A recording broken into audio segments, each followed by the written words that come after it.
زندگی آیات کے ساتھ سورہ اعراف کی آیت نمبر 194 اور 195 میں اللہ تبارک و تعالیٰ ارشاد فرما رہا ہے ان الذین تدعون من دون اللہ عباد امثالکم فادعوہم فلیستجیبوا لکم ان کنتم صادقین۔ اللہ کے سوا جنہیں تم پکارتے ہو وہ تمہاری طرح کے بندے ہیں، پس اگر تم سچے ہو تو تم انہیں ذرا پکار کر تو دیکھو، انہیں چاہیے کہ تمہیں جواب دیں۔ اور اس کے بعد اگلی آیت میں پروردگار عالم ارشاد فرما رہا ہے کہ کیا ان کے پیر ہیں جن سے وہ چلتے ہیں، کیا ان کے ہاتھ ہیں جن سے وہ پکڑتے ہیں، کیا ان کی آنکھیں ہیں جن سے وہ دیکھتے ہیں، کیا ان کے کان ہیں جن سے وہ سنتے ہیں؟ کہہ دیجئے تم اپنے شریکوں کو بلاؤ پھر میرے خلاف تدبیریں کرو اور مجھے مہلت تک نہ دو۔ ان دو آیات میں توحید اور شرک کی بحث ہوئی ہے، اور عبادت میں شرک اور غیر خدا کی پرستش کو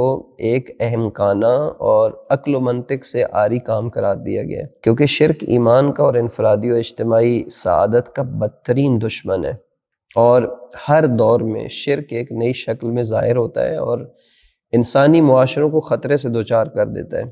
مفسرین نے اس آیت کی وضاحت کرتے ہوئے یہ بیان کیا ہے کہ عبادن سے مراد ممکن ہے وہ انسان ہوں جنہیں یہ لوگ خدا تصور کرتے تھے جیسے حضرت عیسیٰ علیہ السلام، یا فرشتے مراد ہوں، یہ بھی ہو سکتا ہے کہ وہ بت مراد ہوں جنہیں بت پرست الہ سمجھتے تھے۔ لہٰذا اگر یہ لفظ مخلوقات کے معنی میں لیا جائے تو اس میں ہر وہ چیز، ہر وہ فرد، ہر وہ طاقت شامل ہوتی ہے جسے خدا کی بجائے اپنا مرکز و محور مان لیا جائے اور اس کی پرستش کی جائے اور اس کے حکم اور اس کے نظام کے سامنے سر تسلیم خم کر دیا جائے۔ مفسرین فرماتے ہیں کہ پرستش اور پوجا پاٹ کے لیے دلیل اور کسی خاص امتیاز کی ضرورت ہوتی ہے۔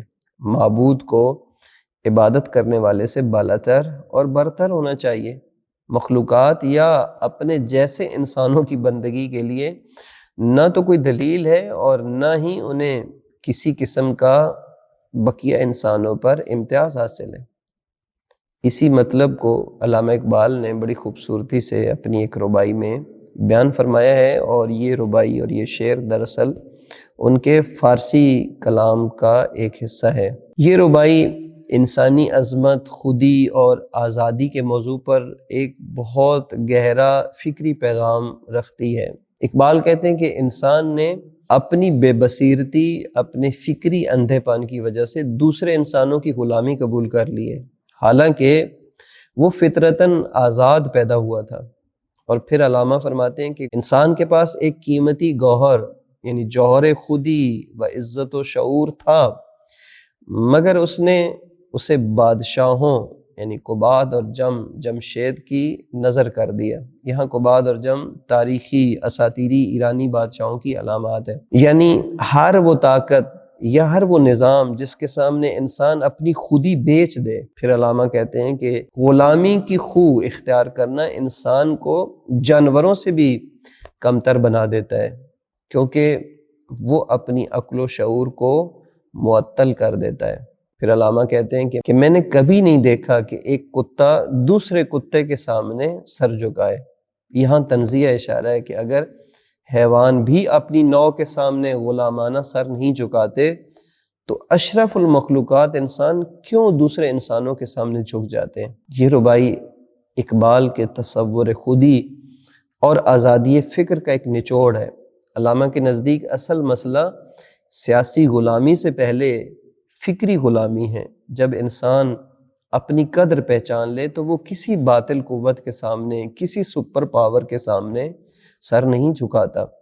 آزادی، عزت اور خود آگاہی انسان کی ایک فطری میراث ہے، لہٰذا اسے وہ کسی باطل طاقت کے سامنے، کسی فاسد کے سامنے، کسی فاسق کے سامنے اس کو بیچتا نہیں ہے۔ خداوند متعال ہم سب کو توفیق عطا فرمائے کہ ہم قرآنی مفاہیم اور قرآنی افکار کے مطابق اپنی فکر کو اور اپنی زندگی کو ڈھال سکیں۔ والسلام علیکم ورحمۃ اللہ وبرکاتہ۔